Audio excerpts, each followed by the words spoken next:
In today's world, your social media feed is your first impression. Before they hit your website, people check your Insta. Before they call, they scroll your TikTok. Think of your feed as your shop front. If a new customer lands there, what do they see? People don't trust ads, they trust people. Organic content shows your voice, your values, your vibe, and it's where people get to know the real you. Here's where people mess it up. Inconsistent. Welcome to the Marketing Factory, where we don't blend in. I'm Marissa, founder and award-winning marketer.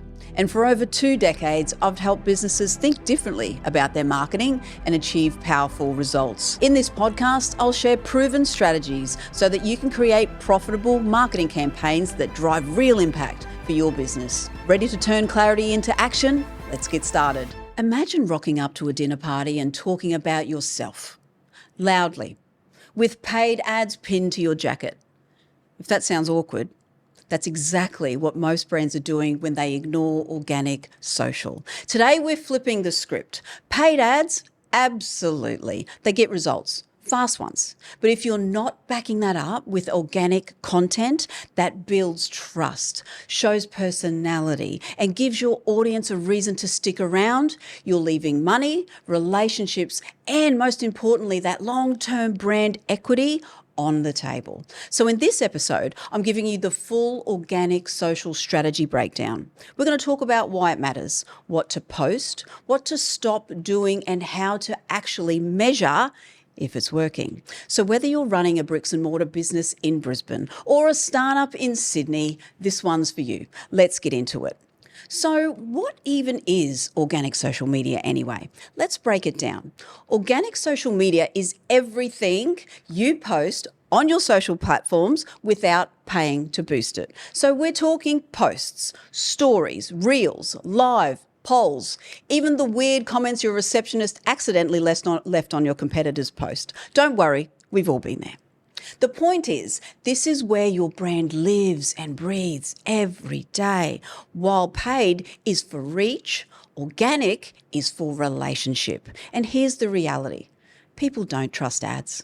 They trust people. Organic content shows your voice, your values, your vibe, and it's where people get to know the real you, not the filtered version your ad budget built, especially here in Australia, where we can sniff out inauthenticity from a mile away. That genuine connection is what gets people clicking, sticking, and eventually buying. So, let's talk about why organic still matters. Yes, I know it's 2025, but let's talk about those benefits. Organic content is not just free marketing. It's strategic, it's powerful. Because here we go. It builds an authentic brand presence. Think of your feed as your shop front. If a new customer lands there, what do they see? If it's just product promotions, they'll bounce. But if they see your people, your values, your culture, now we're talking. It creates an always on presence. Even when you're not running ads, your brand is still alive. Posting regularly shows that you're active, relevant, and still in business. It supports the full customer journey. Your organic content should educate, entertain, reassure, and reward. It's like a digital concierge guiding people from the first impression into loyal customers. And in today's world, your social media feed is your first impression. Before they hit your website, people check your Insta. Before they call, they scroll your TikTok. If your feed is dusty, inconsistent, or worse, non-existent, you're losing customers before you even knew they were looking. A great organic strategy says, hey, we're here, we're active, and we've got something worth sticking around for. And that makes your paid campaigns way more effective as well. So what are we going to actually post? What are we going to do with all this posting without losing your mind? Now, this is where people freeze. What do I post every week? I've got some good news for you. I've got a formula and I'm going to share it with you now. Let's mix and match from a couple of these categories. I want you to find something that is relevant to you, that's comfortable for you. Don't try to copy what another business isn't doing if it doesn't feel authentically you. behind the scenes. People love seeing how the sausage is made, figuratively or literally.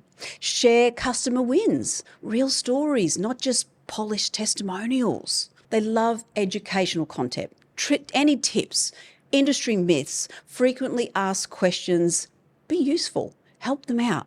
Put together and get together some user-generated content, the UGC. If your customers are tagging you, show it off. Share it on your stories. And of course, timely updates, local events like public holidays, or yes, state of origin. Let me be blunt.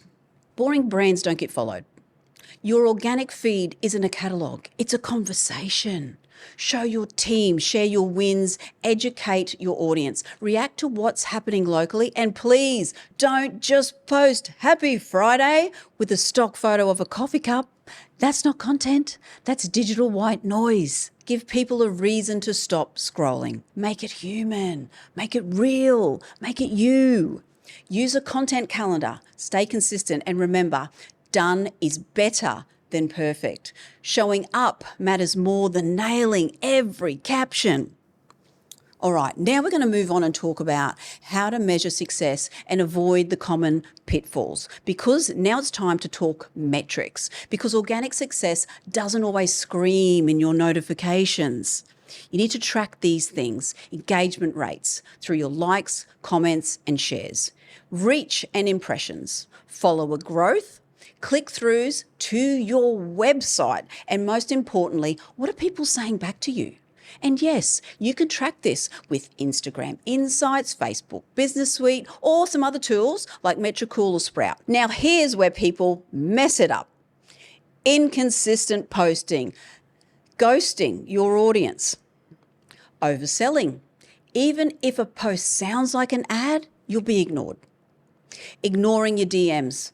Customer service lives in your inbox. You've got to get back to them. You've got to get back to them quickly, okay? If you can't, find someone else in your business or outsource it so you can. Chasing trends with no strategy. That's a dance that not might fit your law firm, okay? And posting the same thing everywhere. I know it's very tempting, but in 2025, your comments section is your new customer service desk. If someone asks you a question and you don't answer, it's the same as ignoring them in store. And if someone complains, don't delete. This is your chance to show your character. The brands winning on social aren't the loudest. They're the most responsive. So be human, be helpful. That's what builds loyalty. And hey, don't forget, keep it local.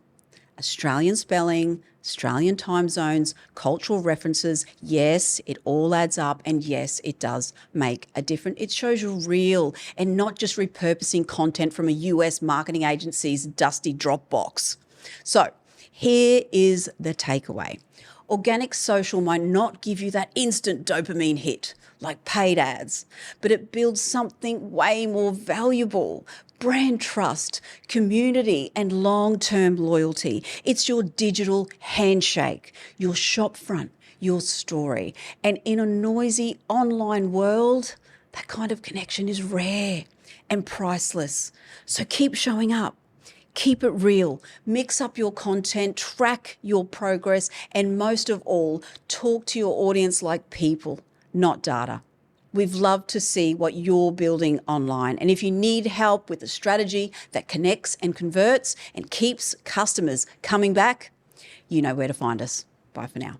Thanks for tuning into The Marketing Factory. If today's episode helped bring clarity to your marketing strategy, please leave a 5-star review on Apple Podcast or Spotify. And don't forget to subscribe on your favorite platform. Stay connected with us on the socials at The Marketing Factory or at The Marketing Factory AUS, and let's keep turning clarity into action.